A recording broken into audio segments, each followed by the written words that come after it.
અમેરિકામાં વસતા હજારો આઈટી પ્રોફેશનલ્સ અને ખાસ કરીને આપણા ગુજરાતી ભાઈ બહેનો જેવો ગ્રીન કાર્ડની વર્ષોથી રાહ જોઈ રહ્યા છે, તેમના માટે જાહેર થયેલું મે 2026નું વિઝા બુલેટિન બહુ જ મિશ્ર લાગણીઓ લઈને આવ્યું છે, જે સમજવું તમારા ભવિષ્ય માટે અત્યંત અનિવાર્ય છે.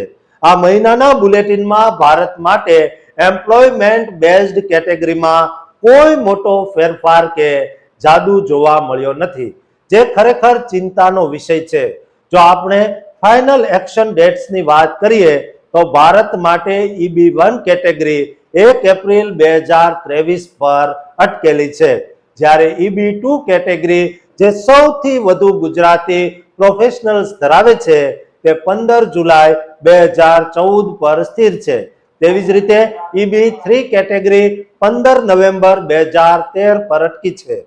આનો સીધો અર્થ એ થાય છે કે જો તમારી પ્રાયોરિટી ડેટ 2013 કે 2014 પહેલાની હશે તો જ તમને અત્યારે ગ્રીન કાર્ડ મળી શકે તેમ છે.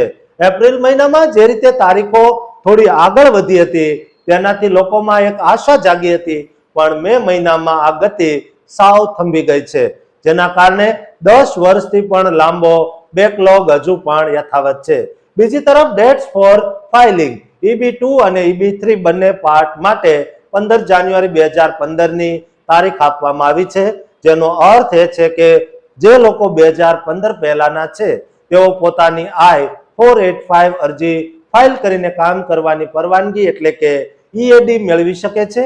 જો USCIS તેને મંજૂરી આપે તો આ થઈ નોકરિયાત વર્ગની વાત, પણ સૌથી ચોંકાવનારો વળાંક EB5 એટલે કે ઇન્વેસ્ટર વિઝા કેટેગરીમાં આવ્યો છે, જેમાં રોકાણ કરનારા ગુજરાતીઓની સંખ્યા બહુ મોટી છે. સરકાર દ્વારા બહુ જ કડક શબ્દોમાં ચેતવણી આપવામાં આવી છે કે ભારત તરફથી ઇન્વેસ્ટર વિઝાની માંગ અત્યંત વધી ગઈ છે અને નાણાકીય વર્ષ 2026ના અંત સુધીમાં એટલે કે સપ્ટેમ્બર સુધીમાં આ કેટેગરીમાં રેટ્રોગ્રેશન એટલે કે તારીખો પાછળ જવાનું અથવા આ કેટેગરી સાવ બંધ થઈ જવાનું જોખમ તોળાઈ રહ્યું છે. જો કે રૂરલ અને હાઈ અનએમ્પ્લોયમેન્ટ જેવી સેટ અસાઇડ કેટેગરી હજુ પણ કરંટ છે, પણ જે લોકો અનરિઝર્વ કેટેગરીમાં છે તેમના માટે હવે સાવચેત રહેવાનો સમય આવી ગયો છે.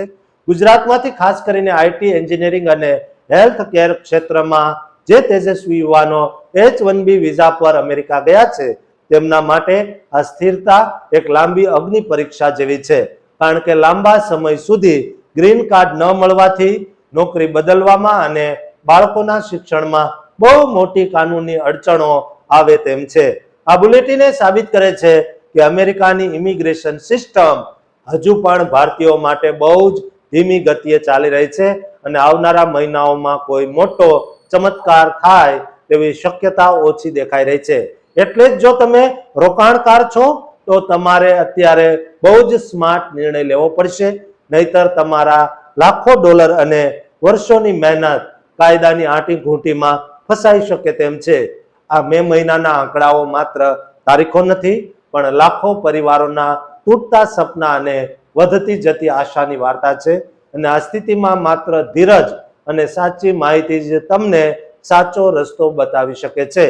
દોસ્તો, ઉજાસ ટીવી હંમેશા તમને આ વિઝાની જંગમાં સાથ આપતું રહેશે અને આવી જ સચોટ માહિતી તમારી સમક્ષ લાવતું રહેશે. માટે આ માહિતી તમામ ગુજરાતીઓ સુધી પહોંચાડજો અને તમે તમારા ઉજ્જવળ ભવિષ્ય માટે તૈયાર રહેજો, કારણ કે અમે તમારા સુધી તમામ માહિતીઓ પહોંચાડીશું અને આ ચેનલને સબસ્ક્રાઇબ કરવાનું પણ ચૂકતા નહીં.